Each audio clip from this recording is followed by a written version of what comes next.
Varios medios reportan una serie de ataques con drones por parte del ejército ruso contra reservas del ejército ucraniano, así como puestos de mando efectivos y maquinaria bélica en polígonos militares, e indica que los objetivos alcanzados se sitúan en las provincias de Kharkov y Sumy. El hecho ocurre en vísperas de llevarse a cabo el Consejo OTAN-Ucrania convocado por Kiev, 2 semanas después de su creación en la cumbre de la Alianza Atlántica en Vilna, Lituania. La cita se produce en medio de las alarmas del bloque militar, esto por los recientes golpes exitosos de Rusia contra instalaciones portuarias ucranianas en René e Ismail, situados en las orillas del Danubio cerca de Rumanía, país miembro de la OTAN. Los países occidentales responsabilizan a Moscú de pretender impedir de esta manera las exportaciones del grano ucraniano tras su salida del respectivo acuerdo. Rusia por su parte denuncia las violaciones e incumplimiento de la parte occidental. Además asegura que los corredores humanitarios creados para el transporte de grano fueron utilizados para armar al régimen de Kiev y cometer atentados terroristas contra las zonas costeras rusas. De la creación del Consejo OTAN-Ucrania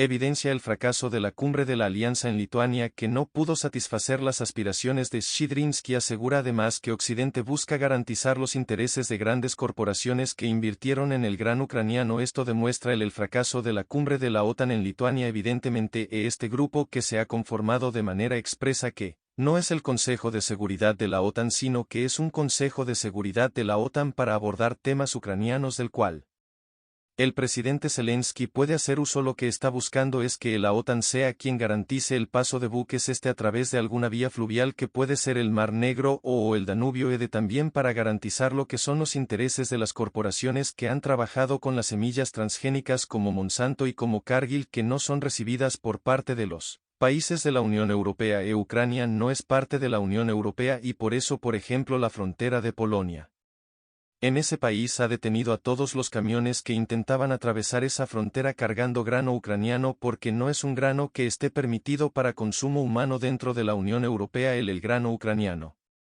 que entra a Europa es para consumo de animales, y de esa manera se ve como esa gran distinción que ellos hacen de decir que podría esto generar un problema de hambruna en algunas partes del mundo. Sin embargo, en Europa no es apto para consumo humano. Mientras la situación en torno a la iniciativa del Mar Negro se debate en el Consejo de Seguridad de la ONU, sin embargo, Rusia se negó a pronunciarse en dicha reunión porque no se escuchó su opinión en el encuentro anterior centrado en los temas religiosos en Ucrania. Lo dijo el embajador adjunto ruso ante el organismo internacional después de que Reino Unido impidiera el discurso de un clérigo de la Iglesia Ortodoxa Ucraniana del Patriarcado de Moscú durante la reunión. Según él, las delegaciones occidentales se solidarizaron con la política represiva al régimen de Kiev contra la ortodoxia canónica en el país. Una situación desalentadora se desarrolla ante sus ojos cuando Reino Unido, en la presidencia del Consejo de Seguridad, impide que el representante de una de las principales religiones del mundo participe en la discusión. No podemos permitirlo, en protesta por la solicitud de Londres de bloquear la participación de nuestro orador en la reunión, teniendo en cuenta que cumple plenamente con los criterios de la regla 39 de los procedimientos temporales del Consejo de Seguridad de la ONU, es decir, tiene competencia en el tema que está en la agenda de esta jornada. No vamos a hablar en la próxima reunión. Vladimir Putin se reúne en San Petersburgo con los invitados de la cumbre Rusia-África que arranca mañana. El foro está centrado en la creación de un nuevo orden del mundo multipolar. Allí analizarán temas como la eliminación del monopolio del dólar estadounidense y la defensa de la soberanía e identidad de los países africanos y del sur global. Esto va enfocado a ver esa otra dimensión, es decir, hacia dónde están girando los países, hacia dónde se están uniendo para tener esa fuerza que durante muchos años Occidente se encargó de ir pisoteando poco a poco. En esta reunión obviamente van a tocar temas muy importantes, pero si te parece vamos a escuchar a María Zaharova por parte del Ministerio del Exterior de Rusia, que habla de forma directa cuáles son estos lazos que se están buscando. Escuchemos. Estamos interesados en la intensificación del trabajo conjunto con personas de ideas afines en África en el tema de la creación de infraestructura no controlada por Occidente en varias esferas, formando mecanismos de interacción económica, resolviendo tareas específicas de desarrollo común. Consideramos necesario el debilitamiento del dólar estadounidense como medio de liquidación y moneda de reserva prácticamente monopólico, por la simple razón porque el dólar estadounidense es utilizado por Estados Unidos como herramienta no solo en la lucha por ventajas competitivas, pero también como 1-2 para realizar su agresión, pues ahí Lo decían, están interesados en buscar esta nueva infraestructura que le dé no nada más fuerza sino esa estabilidad que durante tanto tiempo se ha buscado. Ahora que dicen los medios, esto es muy importante porque ya se están haciendo estos análisis, es decir, no es que estén cegados a la nueva realidad, y acá tenemos algunos titulares porque es necesario repensar el orden basado en reglas de Estados Unidos. Efectivamente, ahora si se cuestionan estos temas, Estados Unidos ya no es capaz de mantener un orden basado en reglas al estilo de la mafia como durante muchos años se llevó, porque Washington debería renunciar a la presidencia del Banco Mundial. Ojo con eso, porque obviamente se está quitando este velo de los ojos de muchos países que dicen: a ver, si durante tantos años no he crecido porque ha sido bueno, porque alguien más ha crecido gracias a mí. Y obviamente con todo esto pues se busca que las cosas vayan hacia otro orden, y vamos a ver declaraciones importantes no nada más del Banco Mundial sino también lo admite el Consejo Europeo de Relaciones Exteriores. Dice: los países africanos deben tratar de ayudar a dar forma a las reglas del futuro orden mundial. Y por otro lado, el Banco Mundial admite que durante muchos años fueron otros los que fueron creciendo y no lo hicieron ellos. Así que bueno, esto es importante resaltarlo y decirlo. Pero también, si te parece, Mauricio, vamos a seguir hablando de cómo se está buscando esta nueva unificación. Sí, porque no se trata que se busque crear un mundo multipolar, porque sí que de fondo está todo un gran tema sobre la justicia entre los distintos países, la democracia y una serie de valores asociados sobre ello. Justo el presidente de Rusia lo ha expresado en diferentes ocasiones, ha sido tajante y directo y ha dicho: el nuevo orden mundial multipolar será más justo y democrático, donde no solamente estará Occidente involucrado. Aquí le vamos a dar fuerza a los países latinoamericanos, a los países asiáticos que durante muchos años han ido creciendo de forma fuerte, y también lo ha dicho de manera directa a África. Y hablando justo de África, la nieta de Nelson Mandela también asegura que durante mucho tiempo los medios de comunicación los han tratado de ir cegando hacia esta fuerza que ellos podrían tener. Vamos a escucharla. Hay culturas africanas que han sido susceptibles a la influencia occidental y están un poco perdidas. Ese es el caso de Sudáfrica. Nos bombardean a través de la televisión y de la cultura popular y perdemos nuestra identidad como pueblo. Y si perdemos nuestra identidad, entonces ¿quiénes somos? Y comenzamos a creer en nosotros mismos, en nuestra propia soberanía como continente para poder luchar contra el control que las potencias occidentales tienen sobre nosotros, entonces ganaremos. Y aquí la importancia justo del BRICS, que se forma en 2009 y ahora se abre, y más de 40 países dicen: estamos interesados en ser parte de ello. Porque están buscando esos mecanismos que durante muchos tiempos otros no lo tuvieron. Vamos a escuchar a los especialistas que hablan a detalle de cómo esto podría cambiar el paradigma y, lo que decíamos, girar el orden hacia otro lado. En 2009, cuando el BRICS fue fundado, muchos, en particular académicos y medios occidentales, lo rechazaron. Hoy, poco menos de 15 años después, el mundo entero está hablando sobre un nuevo sistema de pago o un potencial rival del dólar para mostrar el crecimiento, el desarrollo, el avance del BRICS y sus esfuerzos. Así que sí, es una demostración de cómo ha cambiado el mundo. Los países se están dando cuenta de que el sistema internacional tiene una arquitectura que no permite tener éxito individualmente, sino que hay que elegir a los amigos adecuados. La gente está mirando a su alrededor buscando mecanismos que los ayuden a lograr sus objetivos y sus metas, y el BRICS es una de esas instituciones que no cuentan con un gran historial de colonialismo y que tiene una visión clara del desarrollo económico sin interferencias. Pues ya lo decían, es una muestra clara de que el mundo puede girar hacia otro lado, no al que siempre se conoce, y que esto les da la posibilidad a los que en mucho tiempo pues no tuvieron esta voz. Muchos países, sobre todo el sur global, están esperando ese cambio, momento crucial en la investigación en torno al polémico hijo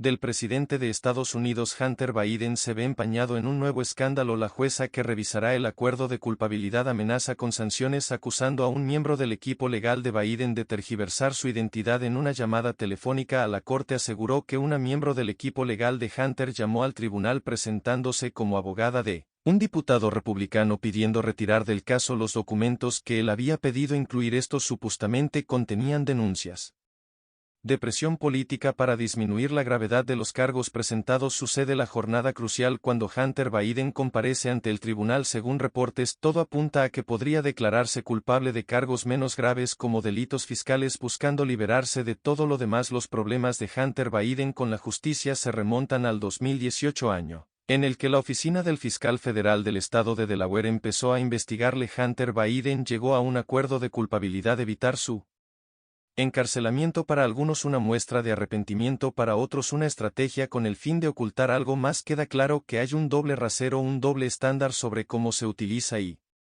se castiga por la ley al ciudadano común, especialmente si son miembros de minorías, y como no se castiga a personas de persona que son hijos familiares de personas poderosas, como es el caso del señor Hunter Biden. Creo que es muy importante recordar que es un ser humano que ha sufrido una cantidad increíble de traumas y solo deseo que la sociedad la extienda la misma empatía que tienen con las víctimas de la actual crisis de opioides en Estados Unidos. Hunter Biden ya ha reconocido el delito, no ha reconocido que no ha pagado los impuestos y hay que seguir jalando la pita para preguntarle ahora: ¿y tú de dónde sacaste este dinero? El acuerdo no ha puesto fin a las polémicas del hijo de Joe Biden. Dos denunciantes del Servicio Federal de Impuestos revelaron al Congreso presunto trato de favor por parte de los investigadores del caso. También acusaron al Departamento de Justicia de poner en alerta a Hunter Biden sobre determinados movimientos relativos a las pesquisas. El fiscal general hasta ahora niega interferencias entre las pruebas mencionadas por los informantes, mensajes de texto en los que Hunter Biden habría extorsionado por dinero a un socio comercial chino mientras aseguraba estar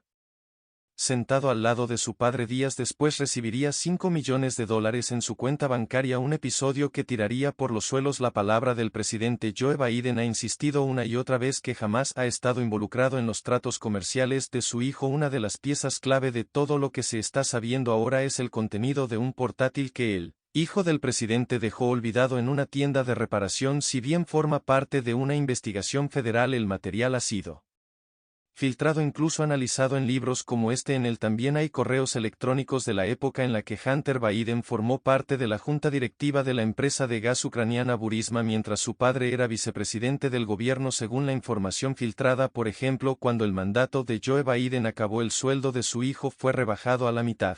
Además de los escándalos relativos a los negocios están los de índole sexual y relacionados con posesión de drogas. Los denunciantes revelaron, por ejemplo, el hijo del presidente dedujo ilegalmente de sus impuestos pagos a prostitutas y la membresía de un club de sexo. El propio ex dueño del negocio declaró que Hunter Biden fue expulsado a la primera por conducta inapropiada. No es el único lugar en el que tiene vetada la entrada debido a sus excesos. Por si fuera poco, también afronta una demanda relativa a la paternidad y manutención de una hija nacida extramaritalmente en 2018. Él no quiere que lleve el apellido Biden, una marca familiar poderosa que sin embargo no se salva de sus sombras. Bola de violencia en Colombia. El Instituto de Estudios para el Desarrollo de la Paz denuncia el asesinato de 3 líderes sociales en las últimas horas en diversas regiones del país. Con estos casos, la cifra de activistas asesinados en el país latinoamericano se envió a 97 en lo que va del año. Un líder indígena de 65 años de edad falleció cuando departía con familiares. Un hombre le disparó desde las rejas de la vivienda. Otro ataque fue en contra un miembro de la Guardia Indígena. Fue asesinado con arma de fuego cuando iba a su casa en el departamento de Cauca. El tercer caso ocurrió en el departamento de Antioquia cuando un líder agrominero fue agredido por un hombre armado. Las autoridades del departamento Putumayo reclaman la presencia de Gustavo Petro ante el reciente aumento de masacres y enfrentamientos entre disidencias de la FARC y otros grupos armados en Cuba. Esta jornada se celebra el 70º aniversario, una fecha clave del movimiento revolucionario cubano conocido como el Día de la Rebeldía Nacional. Conmemora los asaltos a los cuarteles Moncada en Santiago de Cuba y Carlos Manuel de Céspedes en Bayamo. Dichas acciones fueron organizadas en 1953x1 grupo de jóvenes, liderado por Fidel Castro. Así festeja Cuba 70 aniversario del asalto al cuartel Moncada, con música, con canto y con mucha alegría, y lo hace en la ciudad de Santiago de Cuba, al pie de este edificio, uno de los más importantes en la historia de Cuba, y es que aquí fue donde ocurrió uno de esos hechos el 26 de julio de 1953 que le ha dado tanta trascendencia a esa fecha. Fidel Castro junto a un grupo de compañeros intentó tomar un grupo de instalaciones en el oriente del país, entre ellas el cuartel Moncada, la segunda fortaleza militar más importante y más grande del país en aquella época. Han estado presente en esta ceremonia Raúl Castro Ruz, expresidente de Cuba, el general de Ejército Raúl Castro Ruz, uno de los protagonistas de aquellos acontecimientos, y también el comandante de la revolución Ramiro Valdés. Miles de personas se han congregado en este lugar, personas que han venido desde otros países que han venido de otras partes de Cuba, pero también muchos santiagueros que se sienten realmente muy honrados de haber sido sede de este acto por 70 aniversario de esta fecha. La ceremonia no solamente ha contado con una parte cultural, también se han realizado discursos. Uno de estos discursos ha sido el del líder partidista en la provincia, quien ha hablado de los resultados que ha obtenido la provincia Santiago de Cuba en los últimos tiempos, pero el discurso más importante sin dudas ha sido el del presidente del país, Miguel Díaz-Canel Bermúdez. Se ha referido a varios temas: al impacto del bloqueo, a los desafíos económicos que tiene la isla y también a la trascendencia de esta fecha para Cuba. Santiagueras y santiagueros, de esta celebración del 70 aniversario del Moncada, ustedes las han ganado por su historia, pero también y muy especialmente por el trabajo y los resultados en un periodo de serias limitaciones para todo el país. No solo fue Santiago porque es el corazón de esta historia y 70 años es una fecha muy señalada de Santiago, como informó el Buró Político al momento de aprobar las celebraciones, por estar además al frente de las más destacadas de Cuba. Reconocimiento que comparten Cienfuegos y Santispíritus por su estabilidad y avance en las principales tareas, y también el reconocimiento a Ciego de Ávila y Matanzas. Nuestras felicitaciones al pueblo de esas provincias cubanas. 26 de julio es una fecha que año tras año se celebra en la isla. Se selecciona como sede la provincia que ese año haya tenido mejores resultados, pero habitualmente Santiago es la sede por haber sido el lugar donde ocurrieron los hechos, sobre todo cuando se celebra un aniversario cerrado. Esta ceremonia tuvo una peculiaridad, y es que se celebró muy temprano en la mañana. A las 5 de la mañana comenzó la ceremonia, y esto es porque el asalto al cuartel Moncada ocurrió sobre esa hora. Según los historiadores, Santiago de Cuba es la ciudad héroe de Cuba, es su título oficial, y no solamente por haber sido, vamos a decir, sede de estos acontecimientos, sino por la importancia que tiene en la historia de la isla. Les pongo un ejemplo: en el cementerio de esta ciudad es que descansan los restos del líder histórico de la Revolución cubana y principal protagonista de este acontecimiento, Fidel Castro Ruz.